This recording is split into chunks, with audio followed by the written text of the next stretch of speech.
그 이거는 전통적인 치료 방법이에요. 전통적 치료 옛날엔 저희도 이렇게 배웠고 건조증은 심한 정도가 약간 그 눈에 그런 염증은 심하지 않지만 증상만 있는 거. 다음에 주변에만 좀 이렇게 염증이 있는 거, 중심까지 염증. 이 건조증이 심하면 각막이 이렇게 흉도 생기고 막 이런 식으로까지 돼요. 그래서 이렇게 심했을 때는 1단계는 환경 개선하고 눈물을 넣어라. 2단계는 염증 치료를 해라. 3단계는 안구 표면 개선, 혈청 안약을 넣어라. 4단계까지야 뭐 약막이 싫은 수술적으로 치료를 안 할 수는 없겠죠. 근데 네. 생각을 해보세요. 이거는 모든 안구 건조증의 원인이 비슷하다고 생각했을 때 1단계, 2단계, 3단계, 4단계에서 치료하면 옛날엔 그냥 다 이렇게 치료했어요. 이렇게 했는데 생각해보면 아니 눈물 수성층만 부족한 것도 있고 마이봄샘염이 이제 동반된 경우도 있고 아닌 경우도 있는데 그걸 모두 다 이렇게 치료하면 이게 치료가 맞나요? 안 맞죠. 그래서 되게 치료하다 보면 잘 안 낫고 헷갈리는 경우도 많아요. 저 자신도 그랬고 이게 뭐지? 그런 것도 많았고 근데 그거 아까 국제적으로 연구학회가 나오면서 요즘에는 이게 약간 타겟 오리엔티드 세라피라고 해서 그러면 검사 장비도 많고 우리가 이제 지식도 많이 축적됐으니까 원인 부위를 찾아서 그에 맞는 치료를 먼저 하자. 그게 상식적으로 맞잖아요. 그쵸. 그러니까 이게 꼭 암에 대해서 그냥 항암제를 광범위하게 쓰면 그 암세포도 죽지 우리 몸세포도 죽잖아요. 그런데 요즘 유전자 치료에서 그 암세포만 딱 콕 집어서 걔만 딱 치료하듯이 얘도 뭐 전반적으로 다 치료하지 말고 원인을 찾아서 될 수 있는 원인을 최대한 다 찾을 수 없는 경우도 있지만 오래 만성하면 다 섞여서 다 그 비슷해지는 경우도 물론 있어요. 그렇지만 원인을 찾을 수 있으면 원인을 찾아서 원인에 맞는 치료를 하자. 그게 요즘 개념 이게 맞는 것 같아요. 제 생각에는. 그래서 원인을 찾는 방법은 아까 얘기했잖아요. 밑에가 우리가 각막 상피라고 이게 눈물이 이제 붓는 그런 그 상피라는 게 있고요. 약간 풀 같은 존재. 그러니까 밑에 이제 제가 여기 표현을 해놨는데 약간 우리가 건물을 고층 건물을 세운다. 이제 원래는 이게 옆으로 있지만 고층 건물을 세운다 생각하면 돼요. 그래서 보시면은 이게 이제 각막 상피고 그 상피에 이제 그걸 벽돌이라고 생각하시면 돼요. 벽돌하고 이게 벽돌이 오염되면 오염 치료부터 해야 되지만 그 눈물을 이제 여기 상피에 붙여주는 게 접착제가 뮤신이에요. 점액층이라는 게 있고 눈물 자체는 우리가 그 상상을 해보세요. 이게 벽을 세운다고 생각해도 되고 이 회벽을 이게 회벽을 붙이려면 풀을 해서 회벽을 붙여야지 그냥 하면 다 회벽이 붙질 않잖아요. 푸른 회벽. 그다음에 그 위에 회벽이 이제 손상되지 않게 바깥에 이제 기름층은 이제 레커라 그러죠. 니스 그런 걸 이제 발라주는 거라 생각하면 돼요. 각 층에 맞게 그 원인을 찾아서 치료를 해야 되는데 병이 깊어지면 모든 건조증이 그 수성층 문제든지 그 다음에 증발층이든지 이게 깊어지면 이 밑에까지 손상이 돼요. 이렇게까지.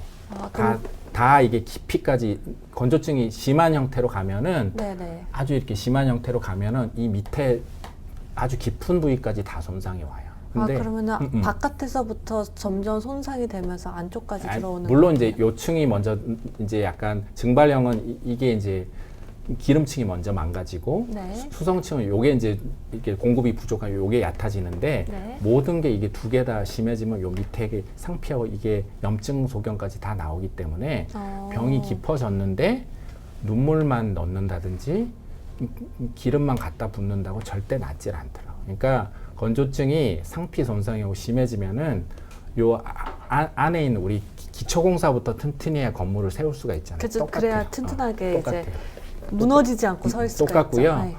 여기 이제 염증이 이제 약간 심하면은 염증 치료를 먼저 해야 돼요. 그러니까 건물을 세울 이제 땅을 잘 다져준다 그러네. 땅을 이제 기초공사를 밑에를 잘 다져야 건물을 세울 수가 있죠. 그러니까 그걸 하고 이 상피하고 요쪽 어쨌든 철골 구조 밑에 건물이 세울 밑에 기초공사를 하는 게 염증 치료하고 이게 아주 심할 때는 자가혈청 이런 걸 하고요. 이제 특정 약간 이제 눈물은 충분히 있는데 뮤신 성분이 이제 부족하다 보면 이렇게 뽕뽕뽕 이런 식으로 나오거든요. 특징적으로 이게 염색 소견이. 그럴 때는 이제 뭐 약간 디쿠아포솔 성분이라고 이제 여러 회사에서 오리지널 디쿠아스라는 것도 있고 요즘 국산도 뭐 정군당 같은 데서 나온 거 다 있는데 요걸 보충을 해줘야 되고요. 눈물은 이제 기본으로 눈물은 쓰죠. 근데 눈물도 다 같은 눈물이 아니고요. 눈물 종류가 많아요. 진짜 그러니까 많잖아요. 눈물도 그거에 맞는 눈물을 좀 0.3%든지 뭐 그런 걸 이렇게 특정 눈물을 써줘야 되고 기름이 부족하면은 아까 기름 좀 분비를 좀 입구를 좀 늘려주게 그 온찜질하고 청결 관리 해주고 약간 그 기름 성분이 던 연고 있거든요. 그걸 보충하는 연고를 써주거나 IPL 요즘 치료하는 거 요층을 좀 잘 나오게 보강시켜 주는 거거든요. IPL 치료도. 그러니까 그거에 맞게 치료를 해야 빨리 좋아져요. 그러면 원인을 제일 먼저 찾는 게 제일 중요하네요, 근데 선생님. 이게 요 개념을 확립하고 저희 안과 의사들도 요 개념을 확립하고 치료하는 게 되게 접근도 빠르고 빨리 잘 낫는 것 같아요. 이걸 모르고 저희도 옛날에 경험적으로 아까 그 심한 정도로 할 때는 약 A 써봤다 안 되면 B 써봤다 이렇게 그냥 사람에 따라 물론 잘 맞는 약이 있긴 한데 그렇게밖에 못했거든요. 근데 그렇게 하면 낫지 찾는데 않더라고요. 오래 걸리잖아요. 낫지 않대. 그냥 경험적으로 하는 거고 그게 굉장히 어렵더라고요. 근데 요걸 알고 하니까 아 약도 확실히 알고 이렇게 써주면 훨씬 게 빨라요. 그럼 치료 기간은 주로 어느 정도? 그 이제 병이 얼마나 깊으냐. 그거 이제 처음에 이게 심한 사람들은 이거 염증 잡고 자가혈청 같은 거 기초 작업하는데 한 달 걸리는 거예요. 한 달 정도요? 러블리원님 조카님도 자가혈청 치료 받으셨대요. 예. 네. 아마 이제 자가혈청 치료까지 받았다는 거는 요층이 망가진 거예요. 그러니까 요 위에 걸로 인공 눈물하고 딴 거로 해결이 안 되고 이미 염증이 굉장히 염증이 심해서 각막 상피가 안 좋은 경우에 자가혈청은 그 안에 혈청 안에 그 우리가 상피 재생인자 뭐 세포 이렇게 좋게 하는 인자들이 많이 있거든요. 그래서 저걸 했다는 건 상태가 안 좋다는 건데 한 가지 유의할 게 자가혈청 치료를 받을 때 자가혈청으로 잘 안 들으면 자기 몸의 피에 ESI라고 왜 그 염증 수치 있죠. 그 높은 분들이 있는데 그 높은 분들 혈청으로 만들면 잘 안 나요.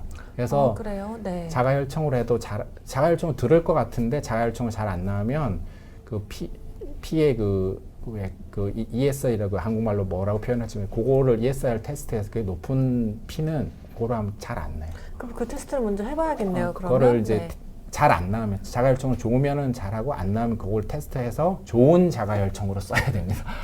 그것도 성분이 좋은 거로 써야 되고. 네네네. 다음